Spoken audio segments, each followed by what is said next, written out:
Hello, crafty friends. It's Debbie with Make It With Me. I just wanted to hop on today real quick and show you a few things that I do to repurpose these paper pumpkin boxes that we get each month. I've shown some of my projects to some friends in some Zoom crafty groups that I'm in, and I've been promising to do a video. So here it is. So this is what our box looks like most months. Sometimes the colors change, but typically this is what it looks like. And you can do this with any box, really. I like these because you can fully open them up and lay them flat. So any kind of boxes that go together this way is you can just pull them apart and just completely flatten them out. And so it's super easy to repurpose them. So I do a few different things, and I'm going to share one of those things with you today. So let's get started. Okay, so here is one thing that I do with my leftover boxes. So pay no attention to my messy hot glue job that I did here, but I'm going to cover all that up, so it really won't matter as long as it stays together. I'm not known for my hot gluing skills. So what I've done here, as you can see, I've cut the top off of this box because I don't need the top for this particular project. And I will tell you, I made a few mistakes along the way.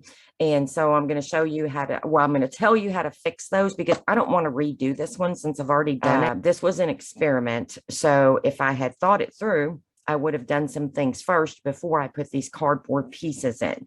So what I want to do is I'm going to use this to store some inks, but I've cut the top off of this one. And as we go, I'll kind of show you some of the things that I would change when I do this again from scratch. So these cardboard pieces that are glued in here are going to be our 2-inch by 9 3/8, and you're going to want 3 of them. Now, if you're going to use ink pads that are a little narrower than what I'm using, I am using these for my Distress Oxides, and I thought I could fit one more in there. But my goal is to have them set kind of at an angle so that I can just at a glance see what color that I'm using. And you can see these fit perfectly in there, 3 across. So I can fit 3, 6, 9, 12 of my oxides in this box. And I can see them all. I can see all my colors and keep them categorized. So that's what we're going to do. Now, this box is going to be a little hodgepodge, Mod Podge, however you say it, of colors. So because I was on a mission to use up scraps. And so I just went through my scraps. So there's not going to be any kind of color coordination, maybe a little bit. But these 3 pieces, you're going to want 3 pieces of cardboard cut to 2 by 9 3/8 inches to fit inside your box.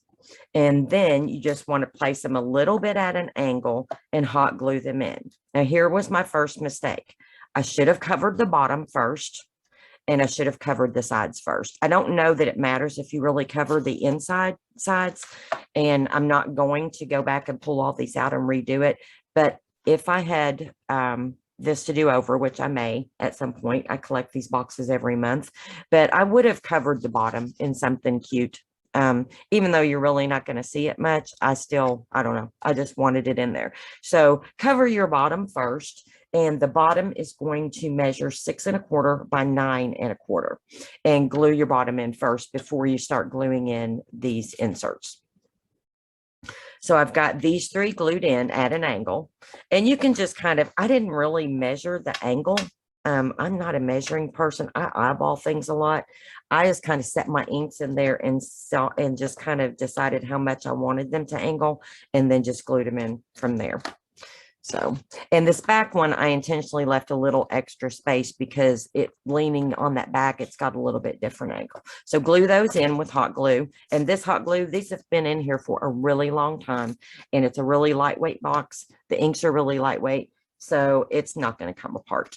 So here's what I've done. So let's just start with, this is going to be my back piece. And I've already got this piece cut, so I just want to glue it in. And again, I'm not going to have anything in the bottom. If you want to do that, you can. I wish I had. So I'm just going to take my glue.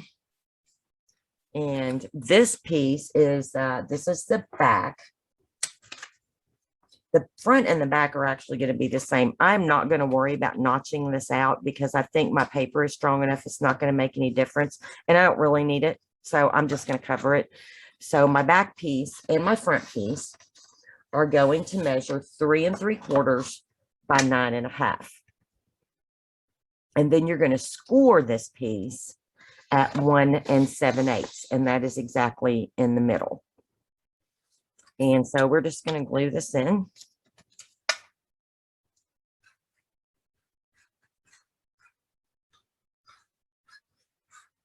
And I want to put, you know, this is pretty thick paper, so it's going to be able to hold up to quite a bit of glue.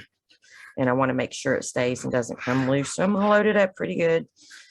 Typically, you don't need a whole lot of glue, but I just want to make sure it stays together. So then I'm just going to glue this in. I've already got it scored in half. And you can take your bone folder and press that down, or, oops, I got it a little crooked. This is why I love liquid glue. You get a little bit of wiggle room, because if you're going to get something not straight, it's going to be me. And this box is a little bit damaged. You can also take your bone folder and just kind of, you know, press it down really good in those corners. Give it a good press. So that's the back of my box. And I'm just going to kind of go through, and I'm going to go ahead and do my front. My front's going to be this color. And you're all going to laugh when you see all the colors I've chosen. But hey, I wanted to use that. I've got a whole bin of scraps and I just want to use them. I am just going to proceed to glue all these in. And I am going to speed up the video while I do that.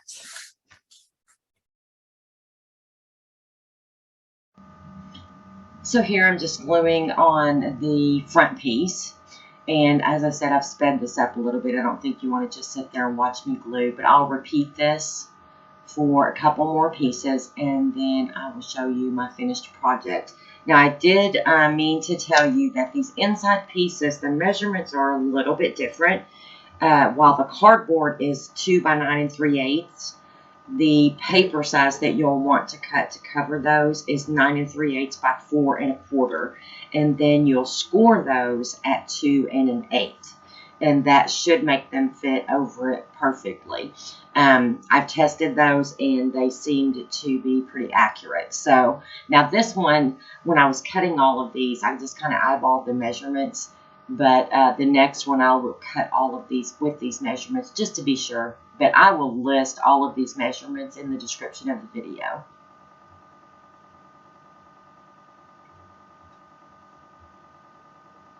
So this will be my last piece that I'll glue in, and then we'll go back and see. Okay, so I've got all my pieces put on. And like I said, this one's just a hodgepodge of colors out of my scrap bin. And but I like a lot of colors, so I am very happy with it. So this is going to be my box, and then I had a lot of little bits and pieces left over, so I'm going to kind of decorate the front, because if I decide I want to set this on the shelf, I'd like it to look pretty. And I kind of have some of these colors in my craft room with the burnt oranges and yellows and rust colors, and with a little bit of teal accent. So I chose this little strip of the black and white, and I'm just going to stick that on there if I can get it straight. I'm going to put a little polka dot piece on there. And then I had a little bit of teal in there, so I've got that. And then, of course, this matches this. This is what I put on this side, just a little leftover designer series paper. And then I found this little vellum that has a scripture on it. It's John 14:6. I am the way, the truth, and the life. No one can come to the Father except through me. And I like to keep inspirational things around my craft room that I can see daily when I'm here. So I have put that together just with, I just put some white paper behind it, glued these pieces together, took a couple of my little brads with yellow flowers to kind of bring all that together. And I am going to glue this just on the front. And then that way, if I set this up in my craft room where it can be seen, I'll have a little pop of color going on there. You could even add some bling to that. Really, maybe I will. You know, I like my bling. So there is my little repurposed box.